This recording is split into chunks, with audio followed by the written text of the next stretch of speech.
Hi, my name is Justin King, Project Manager for the Village of Ruidoso. My name is Randall Kemp and I'm the Utilities Director for the Village of Ruidoso, and we're here talking to you about our current state of emergency, how we got here, and what we've experienced and what we expect. Over the last 72 hours, the Village of Ruidoso has experienced significant water loss to the tune of about 1 million gallons per day. This is 1 million gallons above and beyond what we're able to produce in our current water production cycle. The areas that we have outlined on this map are the different zones that we have within the Village of Ruidoso that all of our people have been combing the streets, going house to house looking for water leaks. We've identified that the majority of our problems have been coming from residential areas and not so much from the commercial sites, and also not so much from the Village of Ruidoso main lines. Starting yesterday, which would be Monday, at about 4 p.m., the Village Council declared an emergency state, and we went into an emergency operations center here at the main fire station in Ruidoso. At that point in time, we set up a call center and started receiving phone calls in of anybody that could report water leaks out there within the village limits.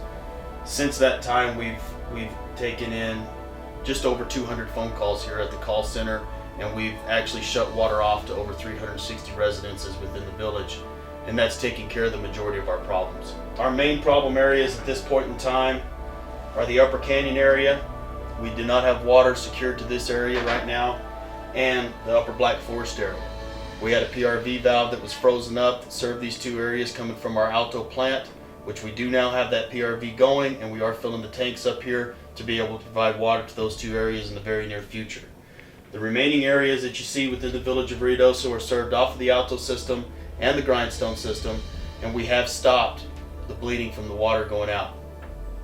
Right now, we were losing 8 to 9 feet per day over the last 72 hours. Just this evening at about 5:30 p.m., we started gaining water back into our tanks. So our situation is looking better. Involved in this effort, we've had about 130 people out on the streets from all the village departments, fire, police, parks, rec, water, sewer, streets. We've had utilities companies, Zia Gas, Windstream, P&M. We've had other agencies involved, the Forest Service come in, NMED. All these people have been out walking around homes. That activity will continue until we get a better grip on this. The main thing for us is to find every home with a broken pipe and turn their water off so that it can be fixed, and also to minimize the damage to the unoccupied homes. One broken pipe on a home can lose approximately 30,000 gallons a day. That adds up really quick. Now, some of the homes don't leak that much, but a lot of the unoccupied homes will have significant damage, and they need to be checked at their earliest possible moment, because I know exactly 2 cases that there were 2 feet of water in the basement and it was coming out. That's how we found the leak. We're seeing a lot of strange things out there. Those homes need to be inspected. The other thing is, people are now trying to contract with plumbers. The plumbers are very, very busy. They're backed up. My orders are that we won't turn water on to a house unless that house has a cutoff located on their side of our water meter.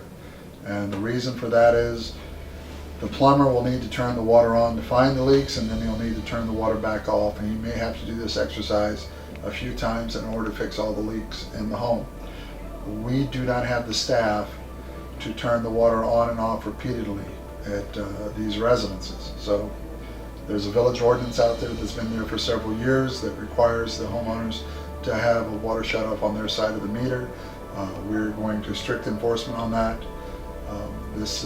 The plumbers have been notified that we will not turn the water back on unless they put that shut off in. So this is for the protection of everyone, and it is a requirement. We are under a state of emergency at this point in time. You will continue to see our personnel and personnel from other agencies, including the Lincoln County Emergency Management people. They'll be out knocking on door to door, assessing the damage and looking for continuous water leaks over the next 24 hours. Since the beginning of this incident, and we call it an emergency now, we estimate that we've lost approximately 5 million gallons of water. This is a drought year, We have a lot of recovery to do before we can bring our system back up to full capacity. It's going to take some time, and we ask that everybody be patient with us during this recovery period. There have been a lot of rumors circulating around about us turning off the water to the city. The city still has full water flowing. We only have 2 isolated areas that are out of water, and that water should be turned back on Wednesday, which will be, February 9th. The water should be flowing to those areas. We will have people out in force in those areas checking for leaks so that we can isolate them as soon as possible. The village is open for business. It will continue. We'll recover schools. We'll continue on. We're not closing the schools, and we're not shutting the town down. We have no intentions on cutting off water to the town as a whole. Only the isolated homes that have broken water lines. I think we know a great deal thanks to an awful lot of people, our own employees, but also volunteers. And then we had some help from the United States Forest Service, the county. We had the emergency management people here. We had P&M, we had Otero Electric, we had Game and Fish. We had a lot of people. I hesitate to start naming them with that, if we're going to leave somebody out, but I think it was definitely a regional cooperation and got an awful lot accomplished. We're still not out of the woods, but I believe we're a little bit ahead of the game of where we were last night at this time. So we've just got to keep plugging tomorrow, keep finding the leaks, and then we're going to turn the water on in a couple of areas tomorrow, which could be a real test. So, but I can't say enough about the help we've gotten from people all around this region.